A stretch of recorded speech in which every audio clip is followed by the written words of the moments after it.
What we're talking about out here in these streets. Yeah, bro. This is a landmark event right here. It's a We've Camden. been trying to get this thing going for a while. It's a Camden event, brother. Been in the works like 7 years. Oh, wow. Since you met JP, It's true. since you met me. No, since you met JP, that's like 10 years? Oh, shoot. my goodness. What? That probably would have been like 2015. 2015. 9 years.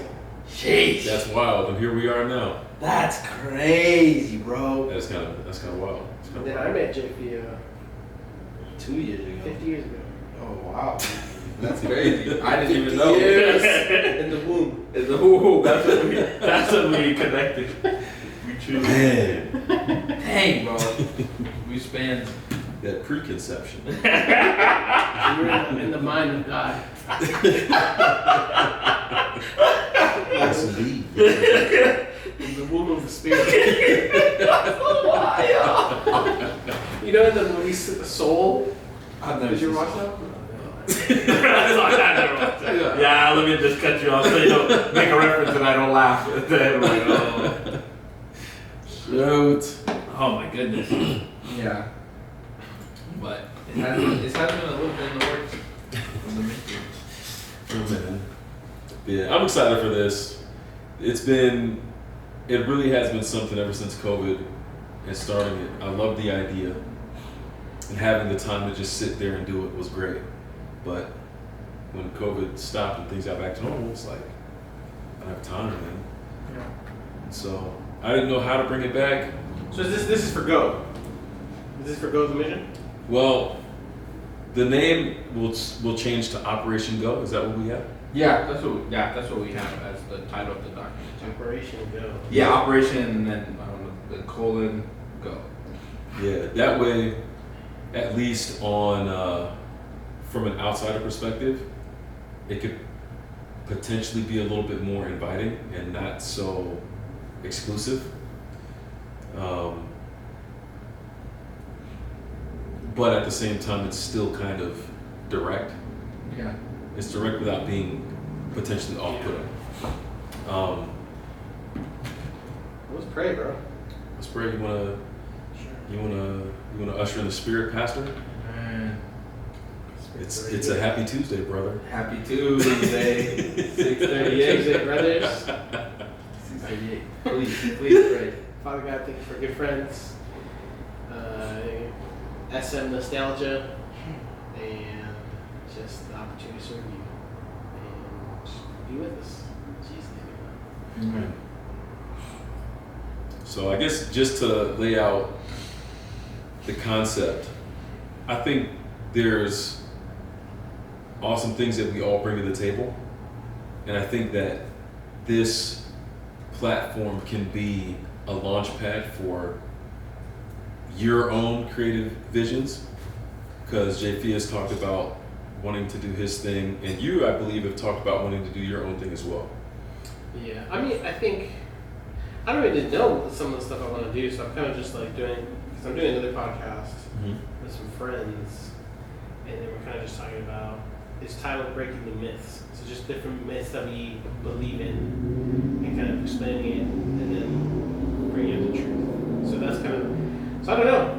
I'm kind of just like, I just want to do these different things, because I'm just like, when will I have the opportunity? That's good, yeah, I like Especially coming into the last year seminar. that. Yeah. And it's just, I don't know where I'm going. So it's just like, to have something out there, to have it with some homies, and to, because it's missions is definitely something I'm passionate about. Haven't really thought about it in a while though. So it's like, I feel like I'm in a place where I'm trying to figure out, what does mission look like? On a personal level, on a professional level. So, yeah, man. And just attack the homies. Bro, So, there's room for that here, definitely. I was telling JP, like, in terms of the launch pad, it can be kind of like an incubator for both of you, kind of getting your feet wet and just getting some reps in with some of this type of stuff. And maybe it can help give some of that clarity in terms of direction and all of that. yeah. I think those questions are important for what this podcast should do, because redefining mission, let me back up. Going into the doctoral program, I was like, I want to do this because I love missions. But one of the things I really realized in these classes over the last couple summers is it needs to be redefined. The understanding of what it is, the understanding of how to do it, the understanding of why it's important, where it fits in with Adventism and Christianity, and just being a Jesus follower, where it connects to all of that, I think is lost in the colonial definitions and expressions of it. And so, I mean, literally when you look at the statistics, I don't know if I've told either of you about this yet, but thinking of 2015, you remember how many SMs we had there? Oh, we did. Yeah, we talked. Yeah. There were so many, and even looking through the videos, I'm seeing like there were more than 100 of us sitting there on the beach, man. It was a group of us. It's almost like they had so many people that the coordinators could be picky. Yeah. Yeah. But now, dude. Yo, whoever you want to count? Okay, let's go. You're going. Dude, and you were like, think about how few people. It felt like less than 50 or 60 when we were there in Hawaii. It was less for sure. Yeah, like, and that might be being generous, because 40 is the number that kind of comes to mind in terms of the feel there, but it was definitely less than half from when we were there. Yeah, wow. And that was just over the span of a few years. And if I go back to 2010, my very first year to be an SM, there were like 150 people there. Wow. So they were like stocked. They were like. Yeah. When you're talking about, I remember they were talking about the island hopper like a legit mission because of how many people were getting off on every island. Wow. They did 2 flights. There were 2 island hopper flights. Oh, wow. Yeah. Because one could not take everybody. Dang. That's what it was like back then. And it's like this, noticing that kind of in the back of my mind, like what is happening? Yeah. To go from that in 2010 to my last experience in 2018-19 with this orientation and seeing this huge decrease, there was always something that said, what is going on here? But one of my classmates works at the GC, and he was able to get me some numbers tracking student missions outgoing from all the different divisions in the world over the last 10 years. And sure enough, you see NAD was at the top in 2009. Yeah, and you get all the way down to 2018, 2017, 18, and it's not near the bottom. It's still higher than a lot, but it's decreased by almost 50%. Sending organizations and actual missionaries. So less organizations are sending missionaries. Yeah. And less people are going. From those places that are sending. Yeah. And by contrast, you have the only one that's actually increased in the same period of time as South America Division, which is interesting. They're sending more. They're almost up double from what they were 10 years ago. Wow. So you have both of these things happening at the same time. Yeah. But it's like, to be able to see that and realize, okay, I wasn't tripping. Yeah. Yeah, there was something I was seeing. Yeah. And so what are the reasons behind that? Obviously, I'm going to focus on this with my dissertation and stuff. But I think it tells you that the perception of what mission is being lost somewhere. Yeah. The importance and the value of it is being lost somewhere. And part of that has to do with the way the world is now and how it's changed. And that's why I think Dangerously Safe has a space on this podcast. Yeah. Because the things that are going on, the crazy things, the random things, the things in politics and sports, all of these things are influencing how people think now. So I think if we can connect with those things, we start to bridge that gap a little bit more. But it's like talking about mission and what it really means, the rebranding of the name of the podcast. I like what they're doing with the renaming of the degree from Doctor of Missiology to Doctor of Intercultural Studies. even though I'm not going to be doing that anymore anyway. Oh, Yeah, I'm upgrading one more. Your PhD or what? Yeah, religion PhD, world mission emphasis. whoa. Is that adding time or same or? It'll add maybe like 3 or 4 classes. Okay. So But it'll be the same schedule of summer intense, and then do your work during the. maybe, Oh. but I may be able to do some classes during the school year, Okay. which okay. could accelerate things a little bit. Yeah, So- for sure. Definitely gives more flexibility. Yeah. But it's like all these things, man. It's like, yo, I feel like this is the time, this is the opportunity. You guys already know from being in the classes that we've taken about the youth and how much they're leaving the church and all those stats barring all their studies and stuff. And it's like, man, I really feel like we have a chance to make an impact. It was interesting. In 2015, like those years were like the final years of technically millennial college students. Okay. Yeah, you know what I'm saying? Like, so, cause like, technically I'm like the last, 95 Mm-hmm. was the last millennial year, right?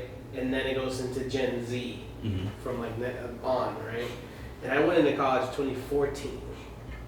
So I feel like it seems like missions was very popular with millennials, and like, because a lot of people went, and maybe even prior generations, but something happened with people around our age Mm-hmm. and younger, Yeah. where it's just like Yeah. some type of disconnect there, maybe some like societal. Yeah.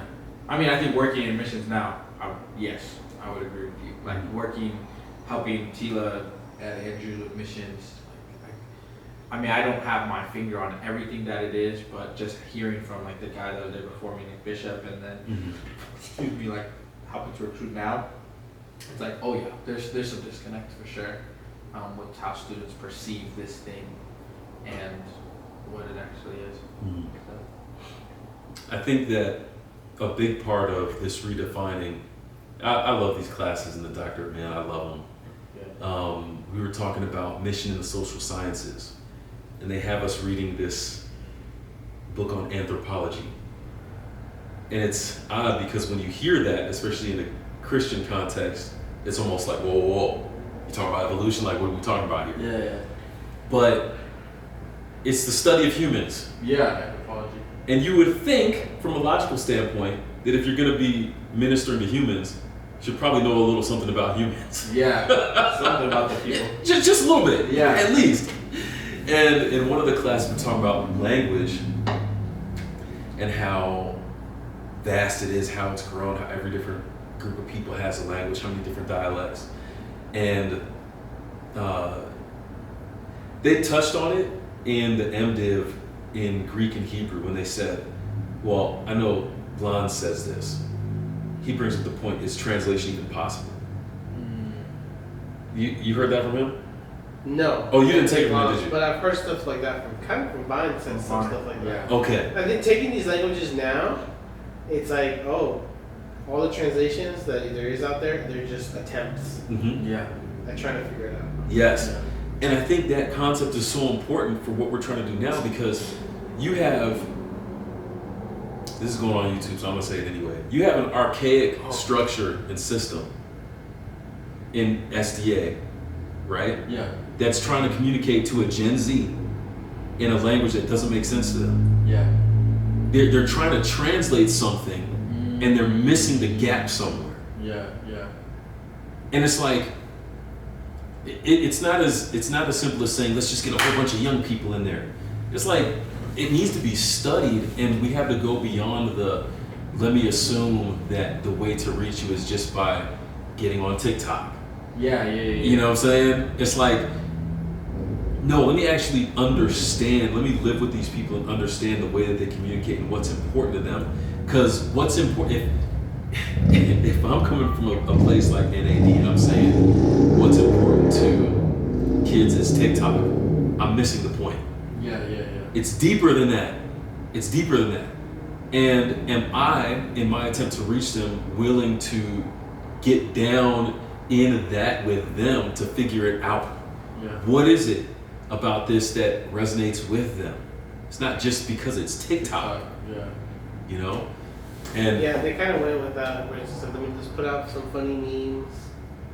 Let's put out some like little TikTok dance. I don't know, but it's like, yeah, it's like, let me kind of just make it funny or fun, and like, I think there's a space for that. yeah, You know, like, sure, for sure, but it's like, it's almost like pandering almost to like, Yeah. let me cheapen it so that. But the message hasn't been changed, or like, you know, they haven't been Right. met with that message yet. right. So that's what I feel like we have the opportunity to do. Understanding that need, understanding that there's something that we care about and that we're passionate about, that we notice the messaging isn't getting through. I think it's gonna take people like us that are gonna start kind of changing the narrative and kind of how this thing is discussed. You know what I think?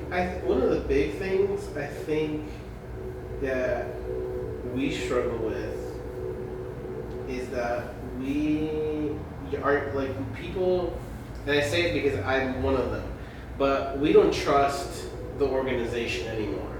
Mm-hmm. Like, we don't trust it as we used to.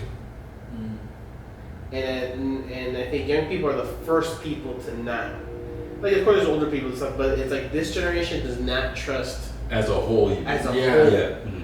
It's like very, so it's very tough to come out and just stand for an organization when you don't necessarily relate to it, or it doesn't reflect your experience. Yeah. So I think a lot of people, I think maybe that may be a reason why they struggle to just go out there and just represent the organization. You know?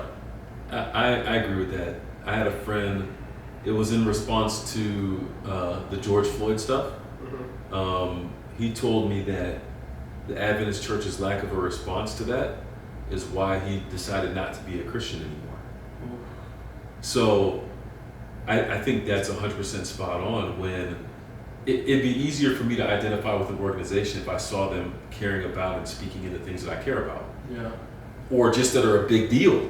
Yeah. It's like you don't have to pick a side, but say something. Yeah. Even saying we don't know how to deal with this. Yeah, just acknowledging that. Like this is really, and there's so many different things, and this is the things we're wrestling with. Yeah. If we go in this direction, we find if we go this, and just communicate with us. Yes, yes, Wow. yes. And people could get on board with that because they're like, you know what? I don't really know either. Yeah. But then you invite people into the journey and into the experience. But when it's disconnected and there's no identification there, it's like, well, what's the point? And especially getting down to the core thing, which was always the issue for me of, you know, God is love and we're supposed to be reaching out to other people, serving other people. How does that work if whenever something big happens, I'm not saying anything, or I'm being so exclusionary because everyone's different than me? Yeah. It doesn't make sense. It's kind of counterproductive. But I think that all that to say, I think all of that stuff has a place within this project. And I think that's what excites me the most, of being able to sit with like-minded people and discussing these things and just putting the conversations out there, because for sure we're not coming to it from a standpoint of having all the answers, but I think the mentality that you expressed, we don't know, we're trying to figure it out. I think that's something that people can connect with, especially in a day and age that's trying to say, you need to believe in this, and if you don't, if you have questions, there's no spot for that. You're automatically on the other side, and let me hate on you for that, you know? So Yeah. opening back up that space, especially in a spiritual sense, Yeah. I think that's something that people can resonate with. Yeah, and I think the fact that we've all experienced student missions to some degree, not that maybe it was the perfect experience, but I think that we came away from it like, yo, this bettered my life. Like, I'm where I am. I'm who I am because of this experience. Mm-hmm. So, yeah. So vibes, definitely. And even just the conversation we've had so far, we haven't talked planning about anything. but just us being in the same place and having this conversation is like, this is what this is gonna be like, which I love. But we do need to talk about structure and try to get and figure this thing out. So Jay Fia, I think you have the notes open there. I do. If you want to kind of give a rundown of what we had talked about, and Josh, you want to get your feedback on all this. So if you want to add anything, by all means. This is a collective. Yeah, so I think it's gone through like kind of a change a little bit, and maybe a change being addition of some things. But so the kind of idea that we had talked about was initially talking kind of about like sharing missions stories and history of mission and interviewing people that are serving, that have served, maybe that are going to serve. And then when we met up again in June, we talked about that, you know, because we're at Adventist University and because we have a system that of other universities, maybe that would be a potential place to start collecting stories. And we want this to be like bigger than Adventism, like be able to spread out, but like that we do have a good foundation with other Adventist universities. Corey was talking about, you know, he has connections with some like Walla Walla, and I remember when I was interviewing at WAU, like their whole claim on their website was like they sent the first Adventist missionary as like an SM, and so like things like that. So it's like, man, maybe that could be a good place to collect stories and talking about all aspects of missions, good, bad, ugly, and then being real about kind of what you mentioned, like what are some of the barriers to mission for this age group. For now, like what are some of the things that make people say like, no, I don't want to do that, both in Adventism and outside of it, looking at non-Adventist entities that send people, that can help people serve, and reigniting like a service mentality in people. So not just about like being an SM overseas, but just also just serving here. Kind of what you said too, like mission, what does a mission look like for me personally, professionally, where I'm at. So yeah, service at the core, other-centered mindset. The dangerously safe that Corey was mentioning. What is the dangerously safe? Yeah, so that came out of like when he was dean. Like one time I came in his office and we were just like talking about stuff. I think one time we talked about like race relations, another time we talked about something else, and then I would always joke and be like, before I said something, I'd be like, hold on, I don't know if somebody's gonna cancel me for this, or I would close the door, and I'd be like, yeah. And so then we just like, oh, it's dangerously safe, and then like, you know, kind of jokingly, but then being like serious, like, okay, like maybe we have a segment like that where we talk about some type of topics because we want to know, or because we want to get closer than just the periphery, things that are outside of the box. Places that are uncomfortable, because that's kind of like what we did when we went as student missionaries. Yeah. And so like having some conversations about things like that apply. A good example would be like Trump getting shot at, and the back and forth between Democrats and Republicans. Okay. Like, to me, there's a space in this podcast for something like that. Yeah. And then maybe we can come back around and talk about how service may impact the situation, or how it could. Yeah.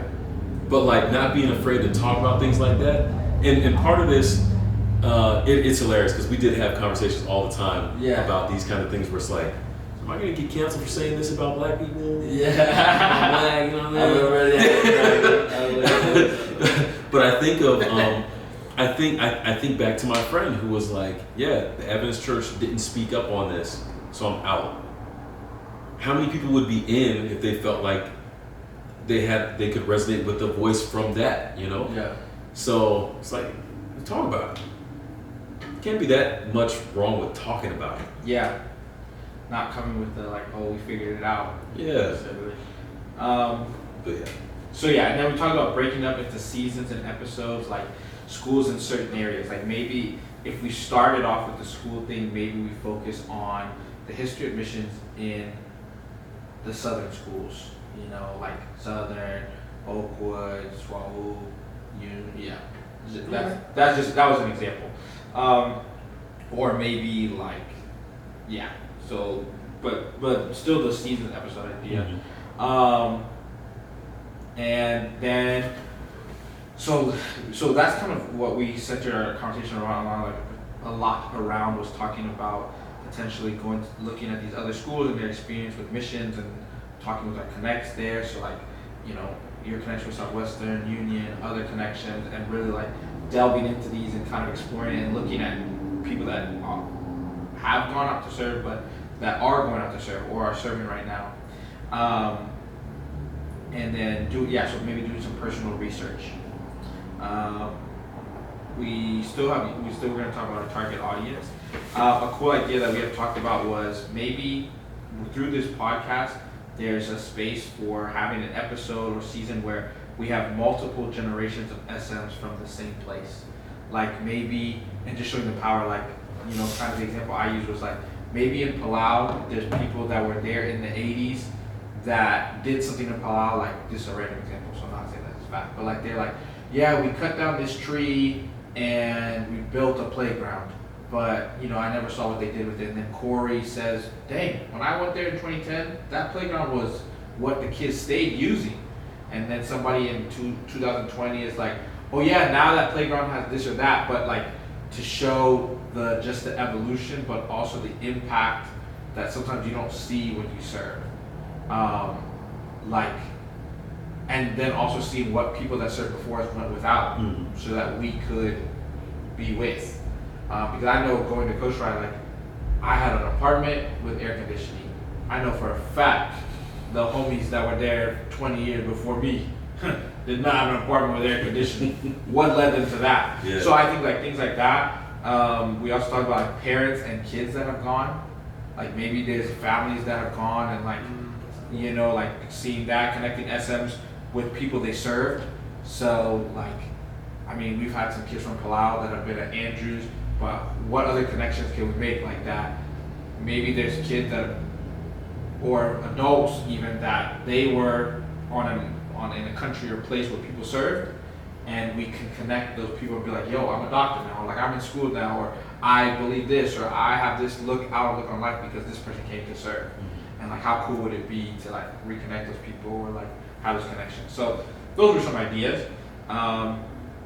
We talked also about like setup of like putting a marker on a map to show where people went and when, and maybe that's in the background of every video we do, and as we go through every episode, as we talk about different places, it gets more filled up. That's cool. Uncovering the stories of people, that maybe feel they didn't do anything. And then the last thing I talked about was like using these for weeks of prayer. Like this could, you know, in a broader sense, some of the stories we uncover or some of the things we share could definitely be used for weeks of prayer. I mean, I know like the weeks of prayer that I've done recently for younger kids, they love the story format during the week. And then I know Corey has shared like the gap of, you know, and starting younger when talking about missions and presenting it in a good light and possibilities to kids, not just in high school or in college, but like elementary school. Yeah, so a week of prayer would be an avenue to do that. So yeah, those are some of the ideas we talked about, but I think like at a base, I think storytelling. Yeah. I think is something that came up a lot. Storytelling and starting with the stories that we have, with the stories that are within reach of us, and maybe expanding. I know there's something out there about going to Notre Dame and talking to students there about serving and extending it.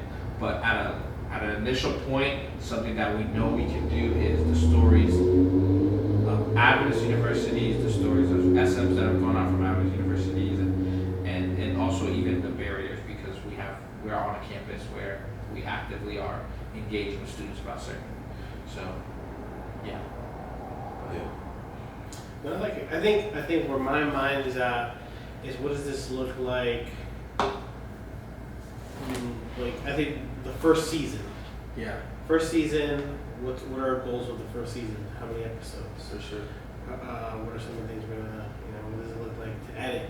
What are the responsibilities of each of us? Yeah. And then handling our own lives as well. So trying to figure that as well, like recording times. Yeah. equipment, like what stuff that we need, those type of things. I feel like we need to figure out, because I think we need to have quality sound. 100%. Like there needs to be quality sound. Like everything has to be for this, because that's the thing. For someone to listen, we're asking asking for 30 minutes of someone's time is a lot. Mm-hmm. And nowadays they have to be like, convinced that this is something they want to listen to. Yeah. So quality has to be top notch. 100%. And then I think committing to this first season so that we don't get overwhelmed, at least for me. So I don't get overwhelmed with like, oh shoot, we want to do this whole thing. But I think if we start well, I think it sets us up to continue well and grow from that. Yeah. Yeah. To that point, kind of what we were throwing around, we didn't get too much into this the last time we talked, but the idea we wanted to go with is saying what we would like to do is set a launch date for the first episode next summer. So we're putting it way out there. Okay, wow. So that we can do all of the. So we can do these things that you're talking about. Make sure that we have the equipment that we need, do research and start setting up things. Give us time to do the editing.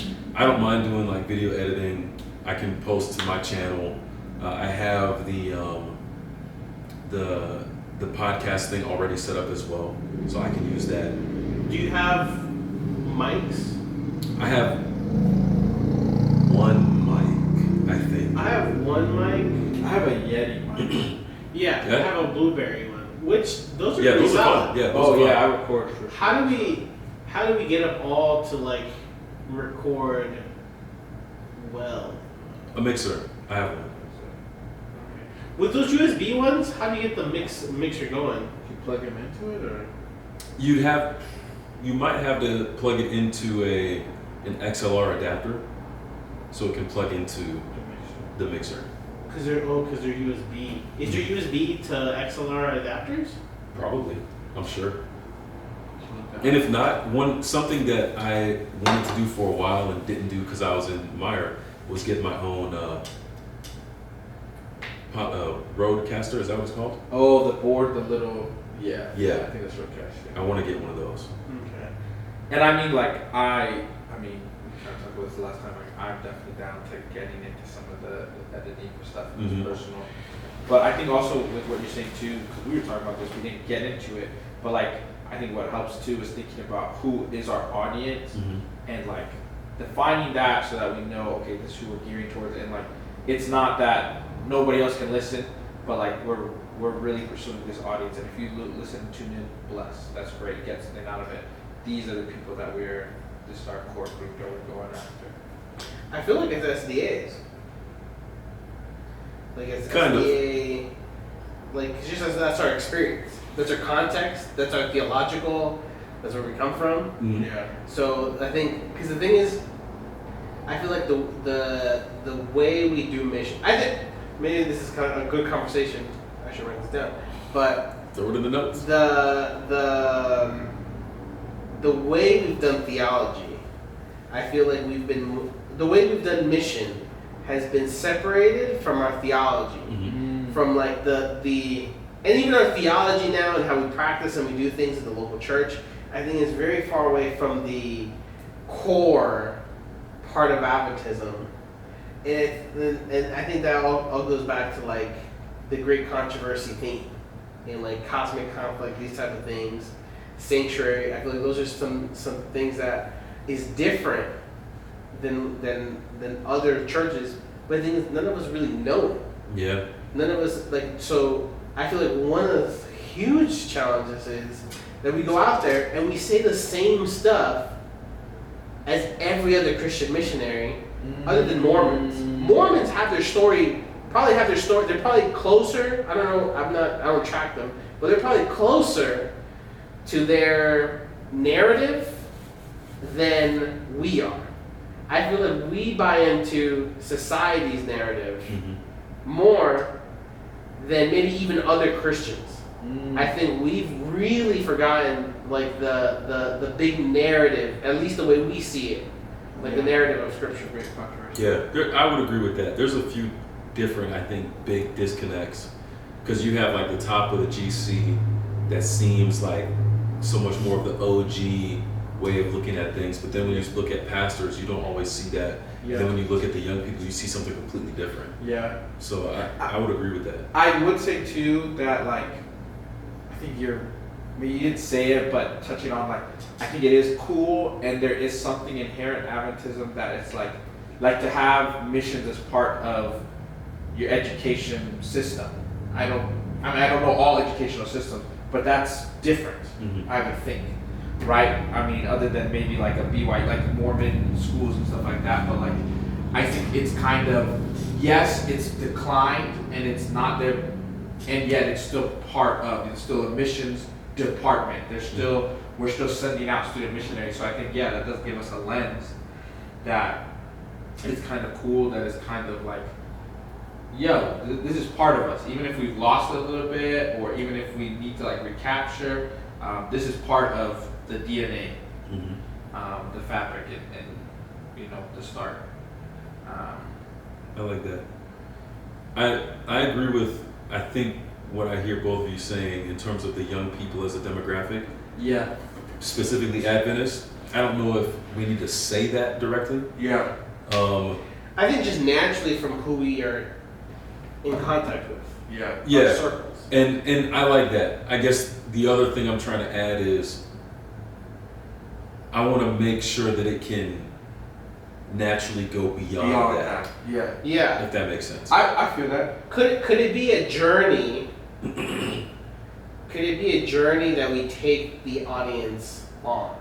Ooh, okay. Because the thing is, like, personally, I'm like us. We don't care who we talk to about with mission. Yeah. Or what book we read, or what it is. But for a lot of people, it's like, oh shoot, like not like they may be closed off. That may be one part of maybe one listener.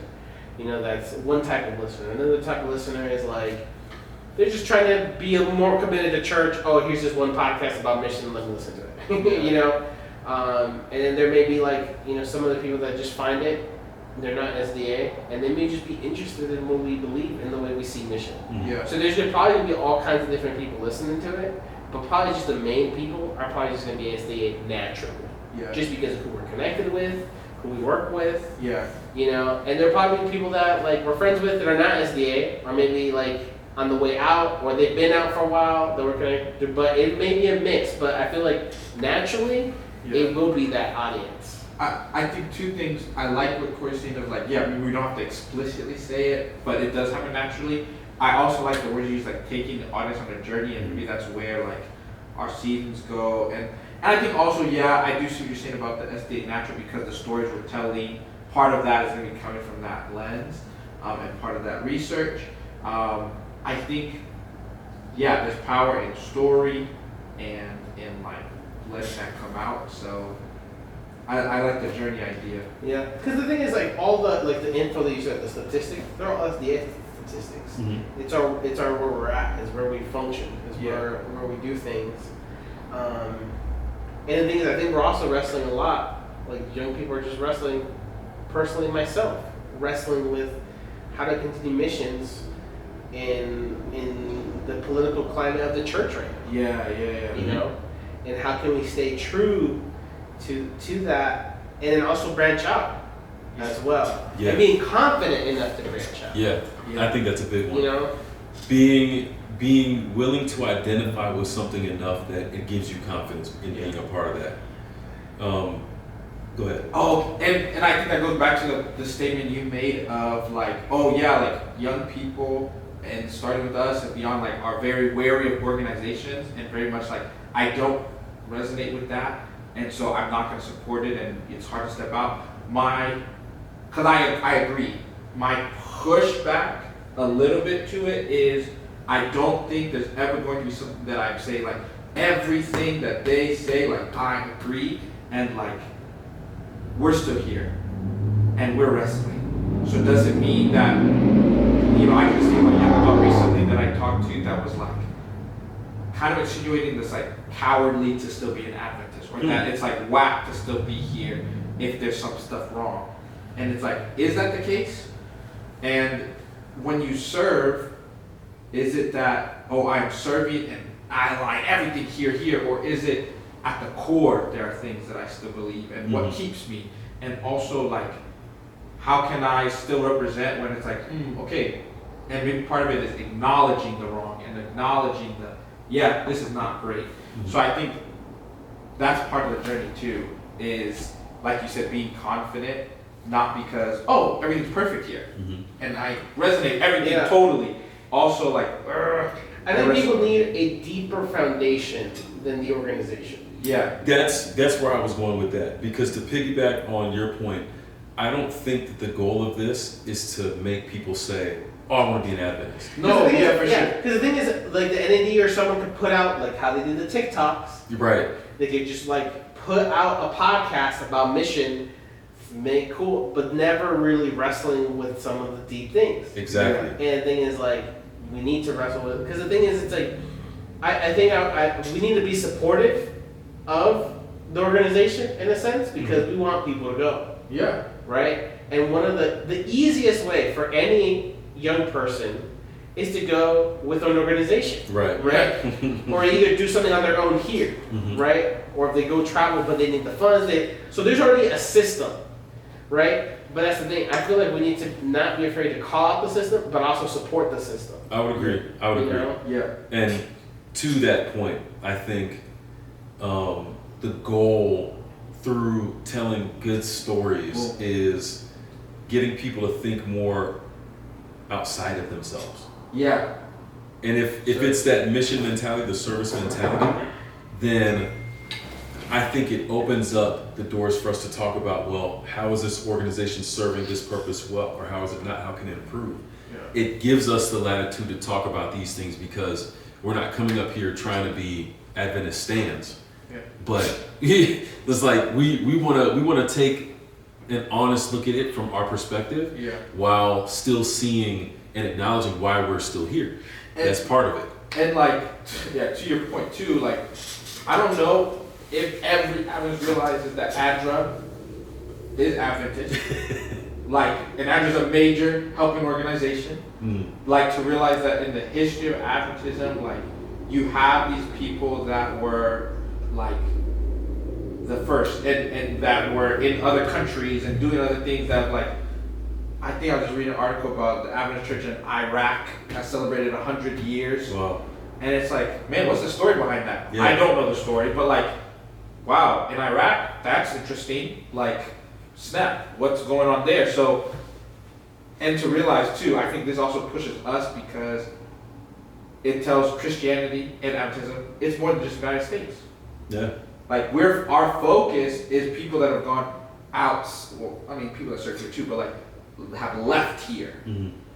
And the culture that they've embraced and the places that they've gone. So to your point, I think it's naturally going to push us outside of ourselves. It's naturally going to draw us to stories that take us to different lands and telling. I do think like part of this podcast too is, which will be super interesting, is telling good stories. Yeah. And like I think maybe that's part of the journey and the engrossing of the listener is, how do we engross you in the story? How do we reel you in through good research and like good storytelling? And the discussion, I really like the resonating with the struggling and the 100%. Like that's part of all of our experiences, so that has to be a part of this. Yeah, because I think honestly, for me, a big part of my story, where a lot of the wrestling with the organization and all of the like organizational anxieties and doubts started when I was in Palau. Next episode. It started in Palau. Yeah. Like looking back, looking back at almost like a deconstruction started in Palau. Yeah. And I feel like I'm on the other side now, where it's like I had to take like. Life had to knock out a couple, walls and a couple different things and switch out things, and I feel like now I'm on the other side of that. But it's still, I realize, I live in that tension because like what you said about your friend or whoever it was, like, you know, you're a freaking punk or whatever for staying Adventist. Because that's honestly the vibe nowadays. And the thing is, I resonate with that because that, in a sense, for me, wasn't a place that I really was at. Like, I'm a freaking punk for staying, and I would feel that about anybody else, but I also felt that about myself. Yeah, like I'm a freaking punk for staying in this freaking mess. So it's a big part of the way I've wrestled with everything in my, and I still wrestle with it. But it started there in Palau. Wow. Before anywhere else. Like, for me, the organization, let's go. Yeah. Because I didn't really know. I saw one vision of it. So, yeah. Dude, I love that. Like the personal stories that we'll get to share from our own experiences, from others' experiences, like historical research on organizations, schools, institutions. I think all of these are excellent opportunities to tell good stories and to serve as episodes, even chapters of episodes. When it comes to the structure, what I would like to do is say, let's commit to doing 3 years worth of this, like doing the project for 3 years. And then seeing how it goes from there. But the idea would be starting with setting that date for this launch episode next year. Deciding how many episodes do we want to have in a season. How often do we want to release? My initial thought is like between 12 and 15 episodes. And they could air like every 3 weeks, every other week until they're done. And then that's whatever. But the lead time thing is important to me, because if we have the whole year to set up the first season, then once that season is airing, we're already in season 2 prep. So that's kind of the this first season is foundational because it will set us up, so then when we turn on those mics, we're ready. Exactly. And what I would really want to do is say, what is the arc? Where do we want to go? I think it's important to lay out the first season of episodes, and then to assign who's going to do what, who's doing the research on this, what's the passion project we want to talk about here, what's the dangerously safe topic that we want to talk about here, and then just do all that work and grind on that. I really think if we have 12 months to do that, by the time we get in the lab either to record or to start editing, not only will we have a lot of time to get it done exactly how we want to, but it'll give us a good framework of where to go, and then we can map out the second season and so on. So season 1 will probably be our only one in person. because the other two, we'd be gone. I mean, unless we can do something else. But I think, like you said, if we've gotten used to doing it in person and we kind of know our flow, then if we do have to do it on Zoom or if we have to do it in another way, we kind of know. It's just maybe figuring out the technological part, but we know our flow. Like you're saying. All right. Let me write this down here. Wow, I'll say my yes back. All right. Is there recycling or is it just trash? There's recycling. The big fridges right behind them. There's a little green receptacle there.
a kitchen crew. Yeah. So we have a few, the owner, his mom, and another couple that come in and cook on Tuesdays and Wednesdays. Yeah, you get it too. It's like a pita, falafel.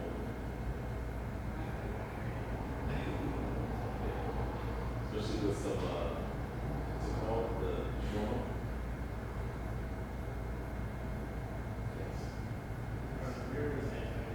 Right. No, you can tell me. Yeah, I didn't get to go. Dude, the brisket down there, bro. Where'd you go? Freaking, where did we go? You just take pictures? I did, didn't I? I don't think so. Dude, they're in the vlog. Oh man, I feel that I saw the vlog. Oh, let me see. Let's see if I can find it. Brisket. I didn't know it could be so good. Brisket's amazing, dude. It really is, man.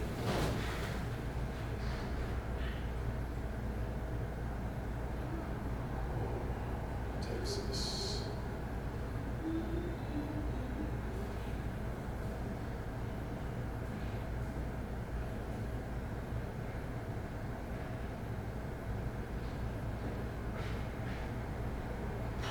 It was in Burleson. And apparently it was like the best spot around. In Burleson. Yeah. Burleson. Oh, because we went to Southwest. Does this look familiar? That's the only picture I have of it. I don't know, no, I haven't been here. Oh, they get to eat out with all them. Yeah. That's what's up, that's what's up. Dude, man, what was this place called? Was it Hard 8? Heim? Roscoe's Smokehouse? Heim? Yeah, Heim? That's the whole name? Yeah, it was a. Oh yeah, I can see the door. Heim. Heim. Yeah. I haven't been there, Oh. but the brisket looks amazing Oh, though. it was. Sheesh.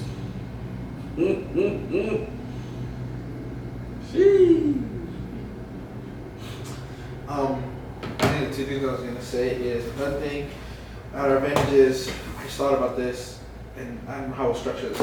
If we say 3 years, like how? But I know we have Adventist universities outside the U.S., Mhm. right? Like, how did they send people? That might be interesting to see. Like, were they missionaries to the U.S.? Well, dude, the stats, it's on that thing. Okay. And very few actually send missionaries. So why? What? Okay. Yeah. Exactly. Right. And then like I think also exploring like mission to the U.S. Yeah. Because I mean, Vine always used to joke about it in class. He's like, I'm a missionary to the U.S. But it's like, low key though. Anyways, and the second thing is my interest and my kind of passion in this too is I love the idea of telling stories and interviewing people and getting stories from people because whatever project, creative thing I want to do, I think will center around that. And so like I'm thinking if we do focus on schools, whether it be geographical or focusing specifically on one school, like I definitely don't mind helping with like interviewing or if we have to find like if we have to talk to them like who do we talk to, and here like that's something that I know for sure I'm interested in. So, Cool. but I think that could be part of either a chapter of an episode or an episode or something in that is like maybe we like one episode or part of the episode is telling the story, through the research we've done or whatever, it's telling the story and then talking to someone that lived there or was there or was part of that and hearing and then maybe like now what do we do with what we've heard and what we found in this. That's suggestion for a structure, whether it be episodal structure or, maybe several episodes in that spot is, okay, one episode is storytelling, one episode is interviews, and just hearing from people, and then one episode is like debriefing on that, or maybe that's all in one, but that's an idea. I like that. I've been listening to David Goggins' second book, Never Finished. And he took an approach with his audiobook that I don't think anyone has ever done before. He had somebody else read the book, and then after every chapter, that guy will like interview him on the contents of the chapter. Oh wow. So he's already telling the book in terms of audiobook was maybe 12 hours. I'm down to the last 45 minutes and I don't feel like I've been listening to it for that long, even with all the extra podcasts in there. So there's excellent storytelling that's happening, but also being able to take a step out of the story and be like, dude, you said that, but what were you thinking in that moment? Yeah. There's something about being able to talk about something in the past and detail that experience and then come right back to it and say, but here's how it applies to me now. There's something about that. So when y'all talk about story, so this isn't necessarily like a free form type of conversation, interrupted conversation. Y'all Both. thinking more of like an edited, someone sharing a story, maybe, or someone telling us a story, or we're telling a story and then we comment on it? I'm trying to figure out the format in my head. For me, I would say any and all of it. Like, an episode could be what we've done here, where we're just kind of talking about random things, throwing out different stuff, and each thing kind of tells it kind of speaks for itself. But I think there are going to be situations where, let's say because I went to Southern for undergrad, maybe I'm telling a story about the history of mission at Southern, and then we discuss it. And then I think with what I said too, like let's say, like I'll use the example of WAU sending the first student missionary, right? Mm-hmm. Let's say, I'm sure they're not alive, but maybe their grandchild is alive, right? And then maybe it's like, we got an interview with them to say, yo, what did your grandma or grandpa tell you about that? Oh, dang. Oh, this is what they have. Like, what was that like? Boom, boom. And then, like, we've talked to them and then discussing that, like, dang, that was kind of crazy when she said, or that they experienced this. Okay. Yeah, that at least I like that. I agree with what Corey's saying. And maybe even also having an episode on Corey's experience, your experience. Correct. Right. The rest of you guys commenting on it. Yes, Maybe yes. asking us. Yeah. Boom. Yeah. So that's what. Sorry. So when I think story, that's something that comes to mind. And those interviews are not just standalone, like we interview them and then we leave, but like interviewing, talking about it, and whether it's in that same moment or we go to another episode and we debrief on it. Like, Did you ever listen to? I really like this podcast. It was the Rise and Fall of Mars Hill. I heard about that. I Taylor always- listened to that. yeah, I always heard Really? about that.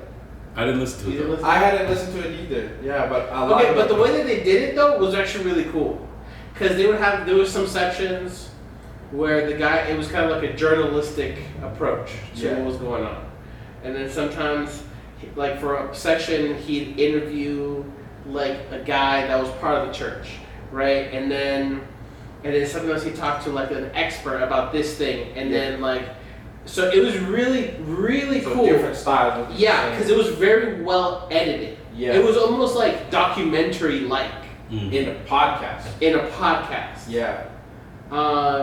I would definitely recommend you guys listening to it. And maybe what we need to do is maybe listen to some podcasts As basis. for, as like- to kind of figure out what are some of the things that we like, what are some things that we don't like, and maybe coming up with our own approach to it. Well, maybe we're on the same page. So you say. Let me see if we're on the same page. So the kind of you mentioned us being in person now and being apart later, Yeah. and my original idea for a format, a layout for this is Shannon Sharp, Yeah. Ocho Cinco, Nightcap. Nightcap. I know. Yeah. Nightcap. We're on the same. Yeah. We're on the same page. Okay. And so what they do is it's a mix of it's everything, but it focuses, even the tagline. If you listen to what Shannon Sharp says before they get into the discussion, like the little preview thing, he'll say, come for the sports, stay for the stories. Yeah. Because it's about telling story, but it's unstructured as much as it's structured. So they'll start talking about something and they'll end up somewhere completely different, but it's following them, essentially. So they'll say, well, he'll be like, here's da-da-da-da, this is what happened. Man, what do you think about this? And then they'll talk about that for a little bit, and then another random story will come in that was related to that, and it'll go. And it's entertaining because you're following the people and because they're such good storytellers. Yeah. Correct. So it's not necessarily always about we have to start here and we have to finish here. Yeah. And if we're finishing here, then we miss the mark. Because then I think it takes away from who we are naturally as people. Yeah. You know? We love to have fun and joke and go off about all different kinds of stuff. And I think there should be room for that too. Okay. So not something so productive, like production-wise. Maybe something that has some aspects of that, but also lets us do our own thing. yes, 100%. And just the reins free. Mm-hmm. Okay. And like there's definitely going to be room, like we were saying, for the historical. I'm curious about this. This is something that I want to research. So I bring it to the podcast and share and we talk about it. And maybe every episode is just different.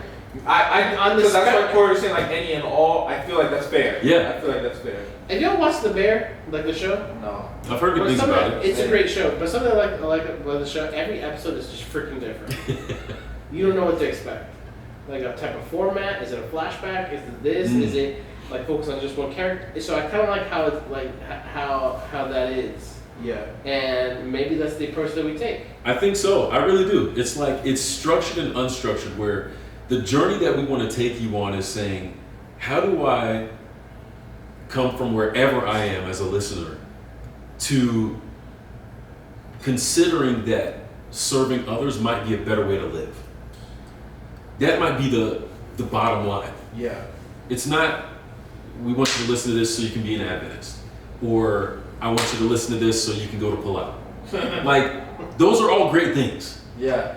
But for me, it's like, how do we relate to people in a way? How do we tell stories in a way that says, you know what, it's worth living like this? Yeah. So some of that's going to be history. A lot of it's going to be our stories and the stories of other people. And then reflecting on it and especially picking and seeing, well, how does this impact us now? Well, a lot of it's going to be, shoot, this thing happened the other day. Yeah. How do we relate to that? And how do we function with, how do we process that kind of stuff without having the answers? Okay. So I do feel like it's going to be very free flowing in a sense, even though, let's say episode 1 might be introduction. Yeah, maybe for this season, maybe we just need to pick a theme.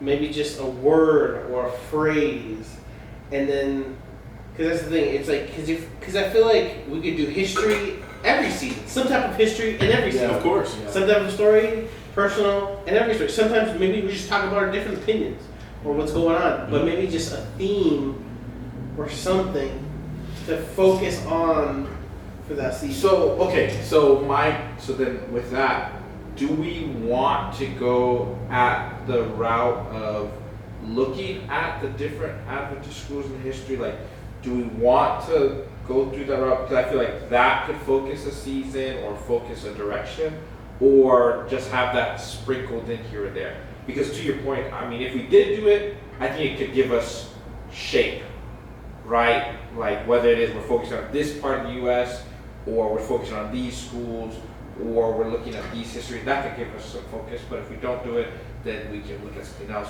to focus us. For me, I was thinking, I threw out that word introduction on purpose. Like introducing the podcast. Yeah. Introducing your story, my story. Yeah. Introducing how it's impacting us now. Yeah. Introducing the schools that we went to and our experiences there and kind of their history that ultimately impacted us. Yeah. That's 10 episodes right there. So So, maybe that's the first. Okay. and then you have maybe 3 dangerously safe episodes where we pick 3 things that have happened Yeah. over the years that we wish we could have responded to or we wish we heard more on, but we never did. We just discussed those things. Okay. So it's like Okay. there's room, you know what I'm First saying? season. There's room for all of that kind of stuff to set the tone. Hey, we're gonna talk about real people, real stories. We're gonna have real conversations about this stuff. Yeah. I kind of like the idea of if we did a focused episode of each of us, so it's not like we just blaze through it like, okay, you tell your story in 5 minutes. Okay, cool. Tell your story in 5 minutes. Cool. I'm going to get the last 3 minutes of the episode. Okay, cool. We did Right. our introduction of us. Like if we, got an episode where you were able to kind of like break it down a little bit more about how you started the process of deconstruction and collab, or like, you know, that experience, and then you did it over a longer period of time. What was that like? And then I was the only student mission that went for like, and then we could, and I think that would be a free flowing like real opportunity, because then we could in real time comment on that, like, Yes. dang bro, Yes. because like, dang, wait, hold on, you said this. What happened there? Or like, Yes. yo, that's crazy. So when you were there, this was like this. Helping the person dig Tell their deeper. story. Yeah. Yeah, because I think actually low key, side note, I think part of sometimes the hard thing about coming back from missions is that you don't get to just sit down and just talk through it. And it is a cathartic thing to be able to share highs, lows, in between, and not just feel like, okay, done, or like, oh, that's cool, I just want to hear the cool stuff. So I think also, I know it's not meant to be this, but it's like, it was a therapeutic, cathartic thing to be able to like focus an episode on Corey's story, where he doesn't have to think, it was like, oh, I gotta finish so that we can get to Josh's Right. story. Or like, I don't gotta be like, dang, I'm taking too much time talking about myself. Like, let me get fucking. So I like the idea of like having, and then we can live time ask you and dig deep and like, huh, wow, I never thought about it like that. Or dang, that's cool that you did do that. Yeah, and that to me is the nightcap aspect. Yeah. It's where we are telling these stories, but there's this live interaction kind of thing that allows us to play off of it. When you tell your story, I'm going to hear something different than Jafia. Yeah, fair. And something that stands out to me, I'm going to comment on, and he'll mention something that I never thought of. But I think that's the cool part about the format of sharing your story this way, with more than just two people, because you get so much more. And I think that would challenge listeners in the same way. Every time, this is weird, and I think maybe, I'm sure you guys will probably relate to this, but I know for sure, because I've told my story about this so many times, is why I'm more aware of it now. But I actually had an interview about my mission experience with somebody who's doing a project for Southern yesterday. Okay. And every time I tell the story, it's almost like I'm taking a bird's eye view of myself telling the story and connecting more dots than I did before, because of the therapeutic aspect of it. Yeah. And I'm seeing how more things fit into place. And she asked me different questions than the last person asked me who told me, who wanted to hear about it. So you get all these different perspectives, like, huh, I didn't realize that. Yeah, I was doing that for that reason. I think of the last year I was a dean, and I had Isaac and Nick and Jordan and Gabo, all, and maybe a couple other guys that were all over in my living room. We were just talking about stories, and I was like, yeah, that I said some things there that I knew, but I had never said out loud before, Yeah. because of the people who were there and the people who were asking me. Yeah. So it's like, when I think of the potential that has for stories to take shape Yeah. and to find that depth there, we could literally, you could have 10 episodes on your story. Yeah. And just because the different questions and the different things that we hear and the different things that you think of when you tell your story over and over again, it just deepens it and so on. But yeah, I think that's kind of the vibe that I would want to go for, where it is free flowing. There's somewhere that we start for sure. This is the reason that we're meeting to do this episode, but it's going to grow beyond this, and it's going to take a shape that may come across as unstructured. Yeah. If that makes sense. So, I mean, yeah, that sounds cool as a place to start though, like kind of what you just described, like introducing the podcast and what we're doing, our 3 stories with missions serving. So that's already like 4 episodes right there. Mm-hmm. What else did you say? I'll write it down. There's the introduction. Let me actually put this in a list. I wrote down some keywords. Mhm. I feel like there's some keywords that we need, and I just wrote down story, service, growth. Yeah, absolutely. So what did you say? Story, service, and growth. Some Okay. keywords that kind of just came to my mind right now. Core story we've talked about a lot. Service. I don't know, I think something that came to my mind, trying to connect those three, in my mind, is There you go. growing. Like like the way we grow is by serving, and the way we serve is by entering into people's stories. Yes. Yeah. You better write that down. You better write that down.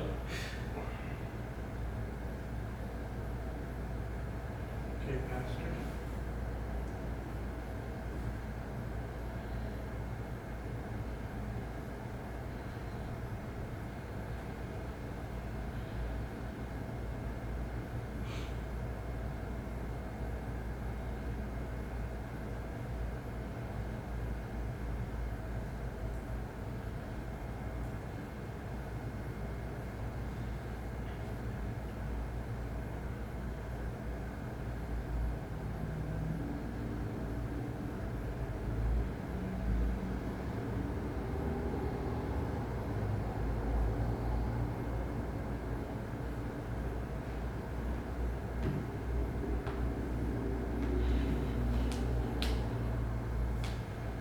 I think looking back on the experience, one of the big things is entering into the story of those students. Absolutely. Part of it for a moment, listening to them, hearing them out, just seeing them where they're at. I think there's such a power and just influence when you see someone, when someone feels seen. And yeah, I think that is huge, especially like in serving people. Because I think a lot of times we serve people without seeing them, you know, and that's something that I think maybe one of the big problems right now. I think one of the big disconnects is we don't feel seen in our churches. We also feel seen in like, you know, I feel like a lot of people, their experience, especially maybe in college, they don't necessarily feel that. It's a time where, and like, it's almost like we see so much of people that we don't even see ourselves. We can't see we see so much, like I can see so much of Japhia. I can see so much of Corey. Like, I will see more of Corey online. He's a real person. Yeah, he's a real person. But the in person will impact me probably more and will impact him. Yeah. You know? And that's the thing, it's like being there with people. And I think maybe that's something that, because I'm making connections right now with like even just our theology. Like the fact that our stories are very important regarding judgment, regarding salvation, regarding these different things. And the thing is, some of those things, if our theology was just changed a little bit to match really what the Bible is telling us about the story, like Jesus coming into the story of humanity, Jesus, like all these different things, like I think our approach would change, and I think we would get back to something that is maybe that people could get behind.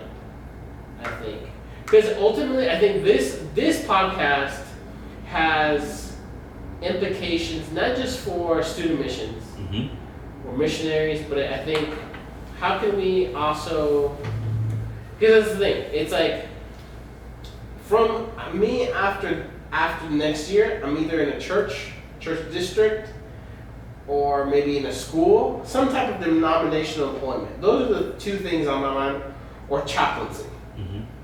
Those are the three things where I see myself going after this, right? So it's like, in those places, it's about service, right? So in those places, because that's the thing, I feel like I want this to be able to reach like my students, my church members, maybe my patients, whoever my people I work with. But I think that we need to have something where it serves the church in where everyone can listen to it and get something from it.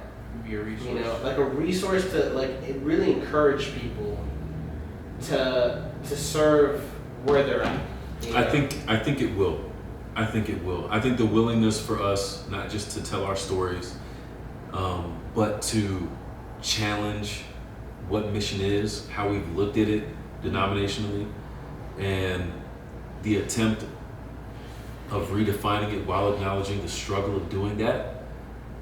I think that's something that people will be able to identify with and I'm saying that based on a lot of the conversations I've had with my classmates in the doctoral program and with a lot of the students undergrad at Andrews. It's like for the students who love it, they can't understand why other people don't. And for the people who can't stand it, they don't understand why people would want to do it. Yeah. All that tells me is that there's a language barrier. That's what that is. There's a language barrier. And I think that one of the things that we can accomplish, or at least work towards accomplishing here, is trying to speak the same language. We're trying to learn how to speak in that language on both sides. Yeah. On both sides. Thanks for putting the episode things. Mm-hmm. Not gonna lie, I am getting hungry. For sure. But okay. So like, what's next? Next steps? Next step, because I think we did get some good stuff, and we've had some good conversation already. Mm-hmm. I think this first season, I think one of the questions we have to ask and answer is the why. Yeah. The first couple of episodes, the why. Oh yeah, why do we do it? Why? Right? What is it that, you know, the podcast, why are we getting through it? What is this? What is it for? Who is it? I mean, just talk about that. And I think that'll be simple to record, simple to talk about, just free form. Maybe have different things. What are the motivations for each of us? Yeah. Right? And share that. And then I think that could easily go into our stories. And then that could go into maybe like getting into the theology of mission, talking about that, you know, and bridging it to the level of, because that's the thing, there's going to be people from all generations, all different experiences, and how can we speak the same language? How can we contextualize it in such a way that everyone understands the basic, most, you know, principle of mission? And I think part of accomplishing that, not the only thing, but part of that is through when we do those interviews. I think there's going to be something about hearing an older person share a story that like younger, like when we debrief that, even if I'm Gen Z, that when this boomer talks about how when they went to serve, like, man, my heart was broken, or this grew and that you can just resonate with that and still be like, wow, you know what? Like when we talk about all this other stuff, but when you just talk about the emotion or the feeling that you got when you served, ooh, I can resonate with that. And the same thing when we talk to kids that have just gone out, the Gen Z kids or millennial kids that have served, and like when older people hear that, they're like, oh snap, they do have a heart for service. Maybe, like I didn't see it in the local church, but when they went out to this island, when they went out to this country and they did this, like, so not to say that that's the only way. I just think one of the ways that we do what you're saying is, and bridging the language barrier, is talking to different generations, hearing, and then when we debrief, like saying like, yo, can you guys resonate with this feeling or this idea or this joy? Oh snap, maybe we have more in common than we think. Yeah. I like that. I added to the episode list other missionaries, maybe one from each of our sending schools. Yeah. So that way Yeah.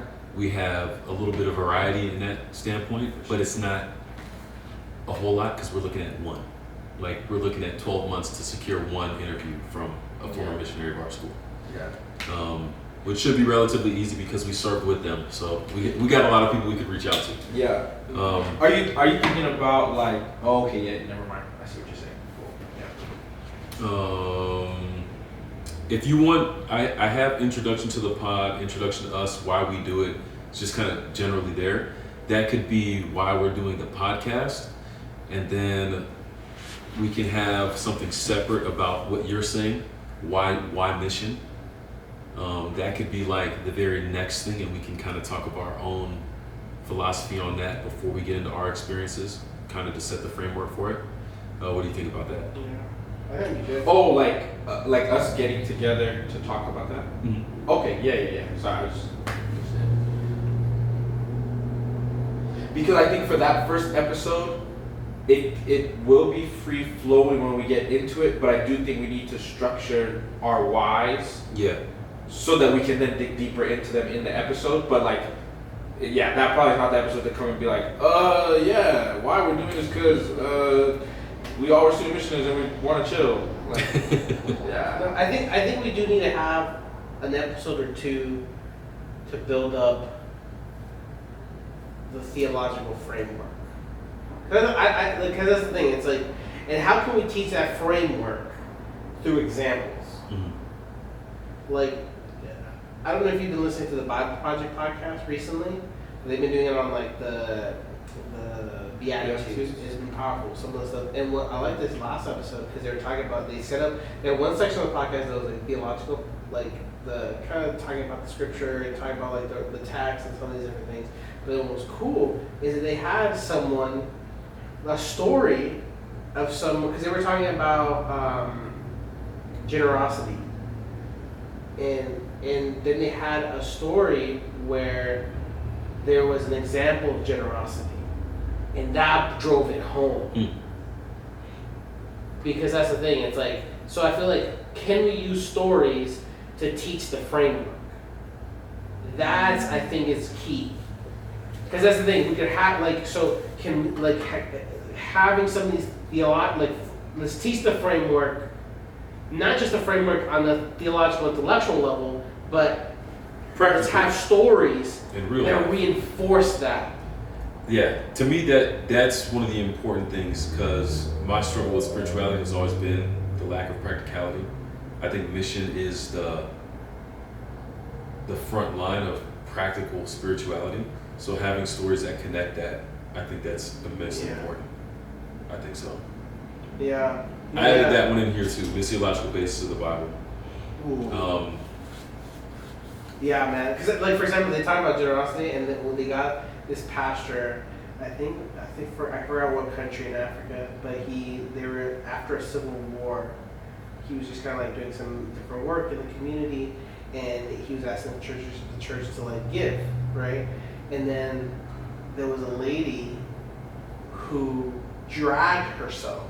She didn't have any legs. She dragged herself with a chicken and was like, "This is my chicken that I want to give to the church." Wow. Right? And like they got the pastor to share that story of when he's being given this chicken, right? And then he shared how like when they started building the church, the first brick or something was because of that chicken or something, and they got her to, and it just showed that he gave her different examples of how that like just influenced the community, right? In his community, so it was just really cool to see. So I think not just maybe just missionaries, but people who are out like who maybe have been people just regular service stories. Yeah, regular service. Yeah. Because I think that's something that we need as well. I think that on mission, not just people that go out, but the people that are going where they're at as well, and hearing stories of just the gospel happening in these different moments. Because that's the thing, I think one of the big things about right now with the church is we have these big political things going on and these different things, but we are forgetting the stories that are happening right now. And there's no one. There's a bunch of people to say some bull crap about Ted Wilson, Tit Wilson, and he's ready to say he has the platform, and that's the big thing that happened. But no one talks about what happened in this one church, in I don't know wherever, Boise, Idaho, where someone did this one thing, and it changed. Yeah. Those are the things I feel like we need to highlight as well. Yeah, I agree. Because I feel like those are the things where people can come together and be like, this is why I do it. Yeah. And I think that's what helps us to go beyond just the Adventist circle. Yeah. It's just like, wait a second, we're highlighting this thing that happened in this random town because it's what we're talking about. It doesn't matter who the person is, doesn't matter if they were religiously affiliated or not. That's what we're talking about. That's what it looks like in real life to do this. I like that. I just added a section of like, because I feel like we've been throwing around the names of podcasts or stuff that's inspiring us. And so I just put a section of podcast programs that can inspire us. If you guys have more, you can add to it. And maybe we can, if we have time to check out some of those and see, like you said, what we like and don't like. Yeah, that's good. That's good stuff. Next steps to wrap it up here. I know you guys need to eat. I gotta What hit are we the gym doing next before I week? sleep. Are we doing anything next week? I will be gone next week. Yeah, I don't think we're doing anything next week. Okay. Yeah. What are we doing this next month? Next month, Yeah. here's kind of what comes to my mind here in terms of a few things. One would be the logo design.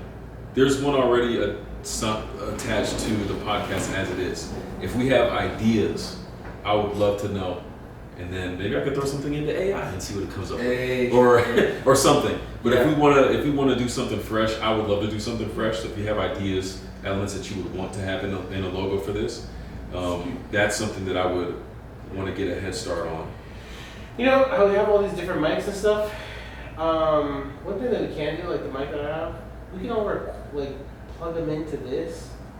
Like, I know it's a little bit tougher, but as long as we freaking clap and get that synced, if we're mixing the audio, we might get better audio getting it like if you record on your computer, I record on my phone or something, and you record, and then we put them together, it wouldn't be that hard, and then we could make sure everyone's levels are good. Well, it depends, because I have a mixer that will it's dual channel. So it will take 2 microphones Okay. and put it into the same recording. Yeah. So we could probably do that for a third one, or depending on. If we have a software though, we can do it pretty easily. Yeah. So figuring out we'll have some time, but I think that's good. Figuring out the mic. I can do some research. Yeah, and I mean, well, this may be more for interviews. I have these the mics that you can clip on to show something like that, and you plug in the other part into your phone. Mm-hmm. So that one probably wouldn't be for our main record, but if we had to do something where you interview somebody or you go out. The Yeti, I have the Raspberry. That's Okay. another one. It's the same blue. Okay. Yeah, those I know you can plug them into your phone. Oh, okay. I don't know about mine. I have to look. Because usually I plug mine into my laptop. Okay. I know that there's also this thing has an out to where I can the DJI little mics that you attach. It has an out, so I can plug it directly into that. I don't even necessarily need another They were probably good. So I think we could figure out what we have. I think with everything we get some good spot quality. Because I recorded a podcast with my friend Samson Mm-hmm. with that Raspberry, and it came out good. Okay. Like the audio. Perfect, man. Stick with that. If that's what you're using and it's good, stick with that. I use the Yeti for some stuff. So. The Yetis are solid. Yeah, these are good. So logo, we got Mike soundboard. I just put them on here. I think with this episode, it was 12 to 15. With the things that we threw out there, I put 15 to 20, but it doesn't seem like that much more work. Yeah. Especially if we divide it up. Yeah, because we're talking about maybe taking primary lead. If I'm looking up my school's history of mission, prepping to share my story, choosing a topic to discuss in Dangerously Safe, and looking up a story that I want to talk about of an active service in real life, that's 4 things that I would need to research on my own. You know. Or Would it and be then cool- finding would it be a cool- missionary to interview for my school. So that's like 5 things. Would it be cool to get like one of these like seminary professors, some of these guys in the mission department? No To doubt. get, like, especially maybe for that episode of like Yeah. biblical I basis. feel like Tompkins. is Tompkins would be something fire. Yeah. Sanu would be cool to get on there that too. came- Yeah, I'll be taking a class. Yeah, maybe we could have when we talk about like the framework. Because that's the thing. This would be cool too. When we edit, if we have like even if we just have an interview with some of these guys, and then just throw in random clips of what they say, or like if they're talking about a certain verse that applies to maybe some episode of like, bro, we could do so many cool stuff. It's true. And that's why I want that lead-in time. Because that's where it gives us the freedom to do the cool creative stuff without the pressure of saying, like, am I gonna get this done in time? I don't want that. Yeah. Sustainable is what I'm looking for. Yeah. And yeah, I think we should for this first season. I think we got it down. I think we have a rough idea. Yeah. I think we're gonna be good. True. All right, man. Let's get out of here. All right, that's a wrap. I like that. So that's next steps. We can keep in touch on the group chat, and I think that I would say really if we take the rest of the summer to start looking into those 5 things, maybe picking somebody from our school to interview, starting to look into our school's mission history. I'll write that down here too. Prepping our story, prepping a dangerously safe topic, prepping an active service story. I think if we have those that we're starting on, I think those will probably be the longer, maybe more difficult things to do. I'll reach out to my professors. I emailed Dr. Sanu this morning about something, so I can reach out to them. Yeah, because you could easily just have a couple questions and be like, and then you got, bro, 30 minutes right there, solid, scholarly freaking content. Yeah, I And was then talking. even asking some stories, they might have some amazing stories. They do. Like from the classes, it's been awesome. Like, yeah, it's been awesome just listening to some of the things they have. I hear Sanu is a freaking legend. Dude, he's legit. Yo. He's legit. I have to take him for like the urban ministry. I'm doing that concentration, so he teaches a class in there. So He's legit, man. Hey, pray us out.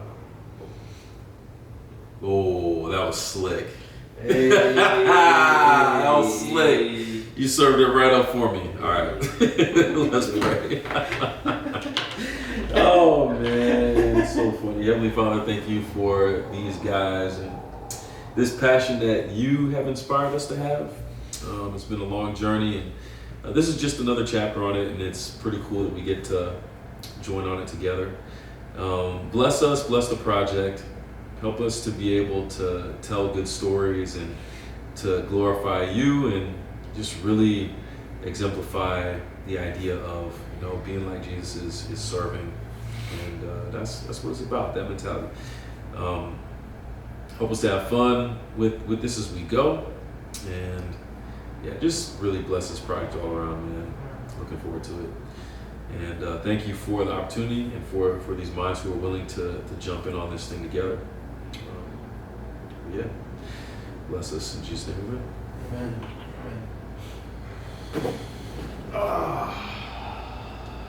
Solid. yo.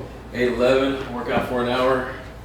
Dude, I was messing around with some kettlebells, bro. Dude, kettlebells are legit. Bro, it's the first time I do it. I was like, 'cause I was at the gym and I did